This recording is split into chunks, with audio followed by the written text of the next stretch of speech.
இதை ஆழ்ந்து புரிந்து கொள்ளுங்கள்.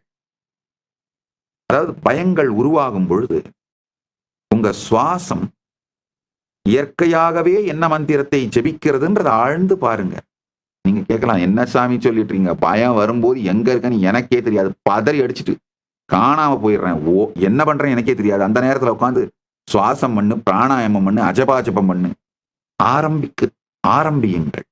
சிறு சிறு பயங்கள் வரும் பொழுது இதை செய்ய துவங்குங்கள். ஆரம்பித்தீர்களானால் ஓரிரு முறை அனுபவப்பட்டுட்டீங்கனாலே போதும். ஆஹா, இவ்வளவு நாள் உற்சாகத்தை தாண்டா பயம்னு தப்பா பிராண்ட் பண்ணி வச்சு நான் விளையாடிட்டு இருந்திருக்கேன் அப்படின்ற புரிதல் உங்களுக்குள் மலர்ந்தால் போதும்.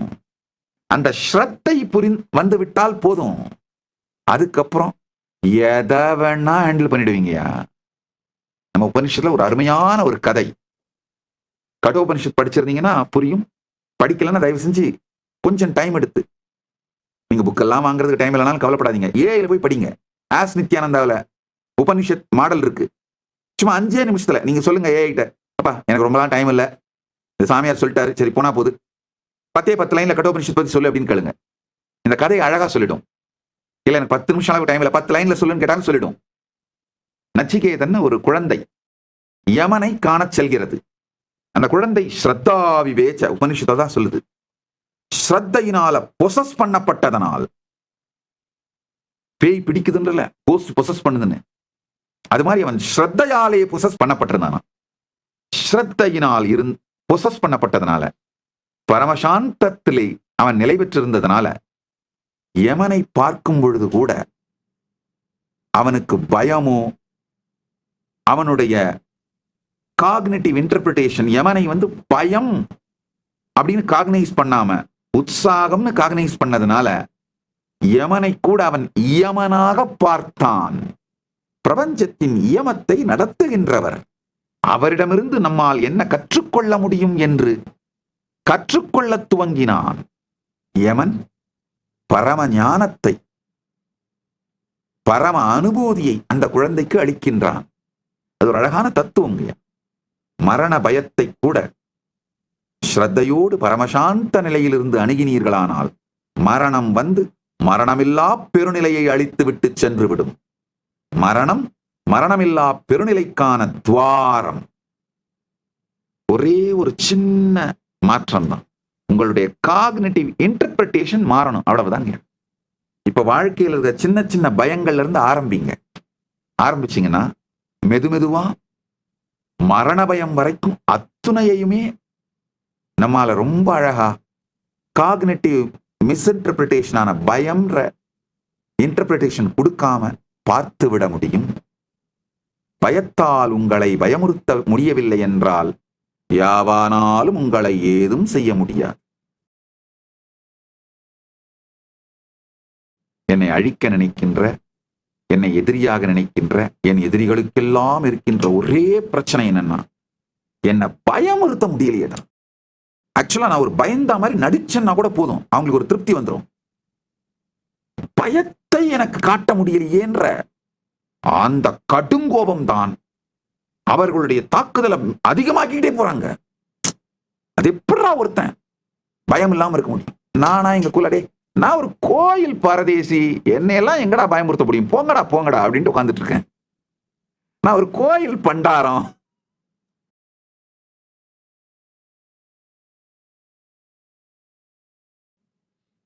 அண்ணாமலையார் கோயில் தயிர் சோறு புளியோதரை அவரு பிரசாதத்தை தின்னு வளர்ந்த கோயில் பண்டாரண்டா.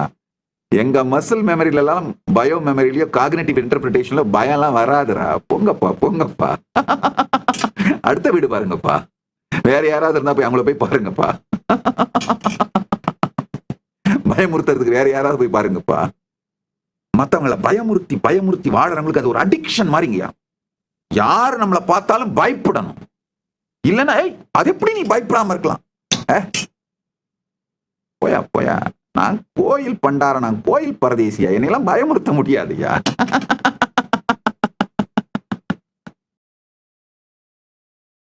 ஆழ்த்து கேளுங்கள்.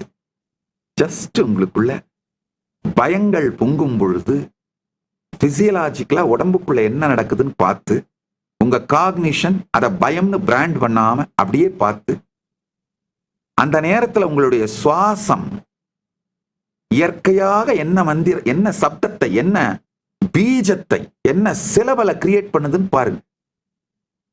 என்ன பீஜத்தை உருவாக்குகிறதுன்னு பாருங்க.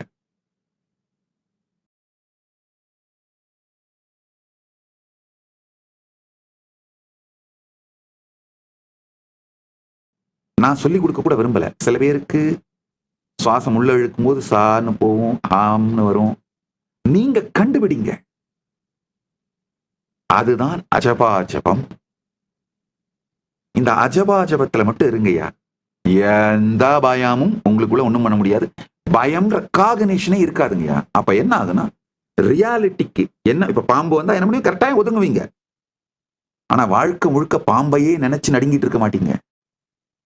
நிஜத்திலே எதை செய்ய வேண்டுமோ அதை ரொம்ப அழகா ஸ்மூத்தா பதட்டமெல்லாம் இல்லாம மெதுவா சரியா பண்ணுவீங்க.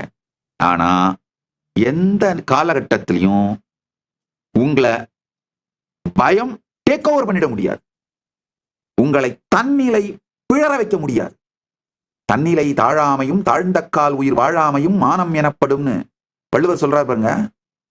அதுக்கு உண்மையான பொருள் இதான், புரிஞ்சுக்கோங்க. தன்னிலை பிழறாமை, பிழன்ற கால், நீங்க ஆக்சுவலா வாழல. பிழன்ற உடனே நீங்க வாழல, வேற யாரோ தான் வாழ்ந்துட்டு இருக்காங்க உங்க மூலமா. நீங்க என்ன பண்றீங்க உங்களுக்கே தெரியாம பண்ணிட்டு இருக்கீங்க. தன்னிலை பிழன்றால் எப்போ உங்களுடைய பிரெயின்ல மெக்டலா ஹைஜாக் நடந்து உங்களுடைய ப்ரீ ஃப்ரண்டல் கார்டெக்ஸ் ஷட் ஆயிடுதோ, ஆஃப் ஆயிடுதோ, அப்பவே நீங்க தன்னிலை பிழண்டுறீங்க. அப்ப ஆக்சுவலா அப்ப நீங்க என்ன ஆக்ஷன் எடுக்கிறீங்களோ அது எல்லாமே உயிர் வாழாமை தான்.